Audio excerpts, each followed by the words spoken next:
માનનીય વડાપ્રધાન શ્રી નરેન્દ્રભાઈ મોદી ગુજરાતની પ્રગતિના નવા દ્વાર ખોલતા અનેકવિધ પ્રકલ્પોની ભેટ આપવા આજે રાજ્યની મુલાકાતે પધાર્યા ત્યારે માનનીય રાજ્યપાલ શ્રી આચાર્ય દેવવ્રત, મુખ્યમંત્રી શ્રી ભૂપેન્દ્રભાઈ પટેલ, નાયબ મુખ્યમંત્રી શ્રી હર્ષભાઈ સંઘવી તથા અન્ય મહાનુભાવો દ્વારા અમદાવાદ એરપોર્ટ ખાતે હાર્દિક સ્વાગત કરવામાં આવ્યું હતું.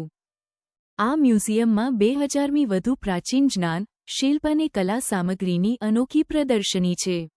મનોહર પ્રાચીન ધાતુ અને પાષાણ શિલ્પો, લઘુચિત્રો, કથાચિત્રો, હસ્તપ્રતો, પ્રાચીન કલાત્મક વિકિપ્તિપત્રો અને વિશિષ્ટ શ્રુતલેખન સામગ્રી આપણને ભારતની આ અમૂલ્ય ધરોહરનો પરિચય કરાવે છે. અહીં આત્મિક શાંતિ પણ છે અને કલા અને સંસ્કૃતિનો વૈભવ પણ છે. આપણા માટે ઘણા ગૌરવની વાત છે કે ગુજરાતના આંગણે એક ભારત શ્રેષ્ઠ ભારતની અનુભૂતિ કરાવતું આવું સુંદર મ્યુઝિયમ નિર્માણ પામ્યું છે.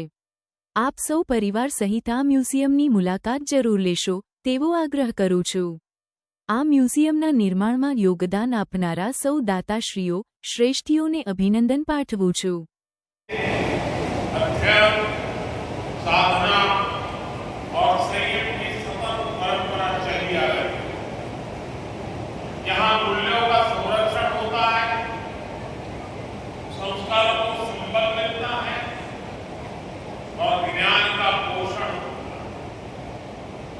ये त्रिवेणी भारतीय सभ्यता का आधार है.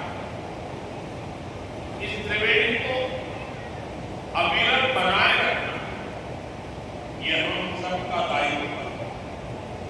साथियों, मुझे खुशी है कि हजारों वर्ष की भारतीय विरासत, जैन धर्म का समयातीत ज्ञान हमारी धरोहर है और उनसे मिलने वाली प्रेरणाएं उन्हें आने वाली सदियों तक अमर बनाने के लिए, उन्हें नए और आधुनिक रूप में अगली पीढ़ी तक पहुंचाने के लिए हमारे संतों ने इस जैन हेरिटेज म्यूजियम की संकल्पना की.